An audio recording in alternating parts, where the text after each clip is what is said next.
But no, moral of the story is we're both Bears, we're both City fans. However, there is a county divide.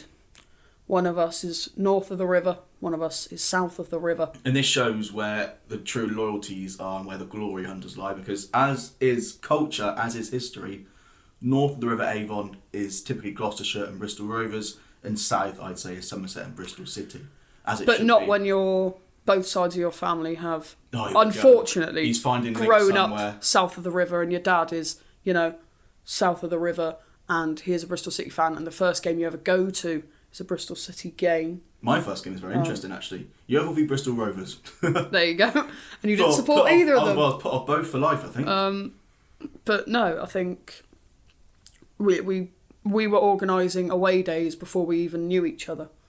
You're gonna get soppy. This is no, meant to be. no. I just mean I remember we were messaging each other before we'd even met. Yeah. Part of this big sports journalism WhatsApp group, messaging each other saying, "Oh, do you want to go to West Brom away in the 2018-19 season?" Which didn't end up happening, but no train. We had a bond early on. Well, it was interesting because we were at this big uni WhatsApp group, and we had discovered that we were both Bristol City fans, and funny enough, we were going to the same Bristol City game. Oh yeah. 18-19 season, the season opener, Bristol City versus Nottingham Forest, and James, funny enough, says, "I should be sat just across the corner from you, Jack. I'm in the same row as you, just the other side of the corner flag."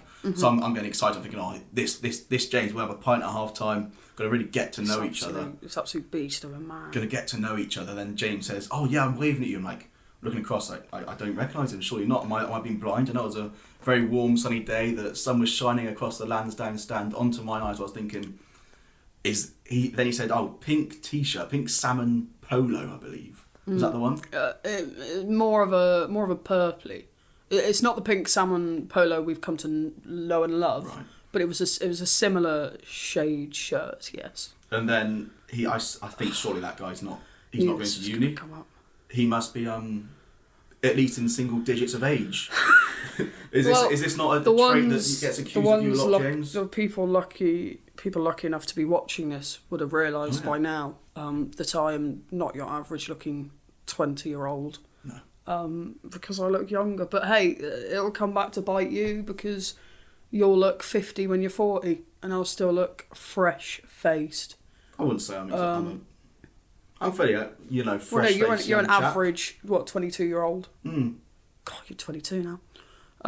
So yeah, that's kind of how... But who were you sat with that game? We began. Well, Larry. Yes, I thought I need to take this kid under my wing. Well, yeah. Someone needs to do the charitable thing. And I know, because I was the only one out of my friend group that... under his wing, and that's what I've done, basically. I'm the only one out of my him. friend group that had committed, to a Bristol City season ticket. And may I remind you that at that point, you didn't have a season ticket. You ended up buying a half-season card. Which was also by myself. That winter. And we would meet somewhere in the stadium at half-time. I remember many a first-half goal sat next to this random teenage girl with her father and just thinking, I can't wait for half-time so I can go and meet James because it's a bit dodgy going up and down, finding seats in the first half. So I remember Eros Pisano, I think, struck a header against, was it someone? Blackburn, I think, maybe. But yeah, that was celebrated by myself. But then I came to know James, and now look at us, fledgling Section 82 regulars. Sometimes delve into the press box. Well, this year delve into the press box. We'll get on to that later. Give people a summary of your role. You're kind of a match day intern, assistant-y person. What do you do? Effectively, which is kind of the dream because it's the club I support. But on a match day, I'll typically arrive an hour and a half before the game, have my lunch in the car, which I like to do, have a flatbread in the car for the game, the dream, and then head up. What to do first? You go in, it's very different with COVID protocols because you go in, you get your pass, and you go up the lift and you're pretty much straight into the seats. So I'll go in, I'll do a few tweets, say I've arrived and stuff, then look at some stats, anything I can tweet on the Bristol City Live account, which is what I ultimately help run on match days, and then I'll transcribe the quotes from the pre-match, quotes on the Twitter that Bristol City put out. So it's usually either Paul Simpson or Keith Downing, so send that to Gregor for his live blog. And then can I just live tweet the game.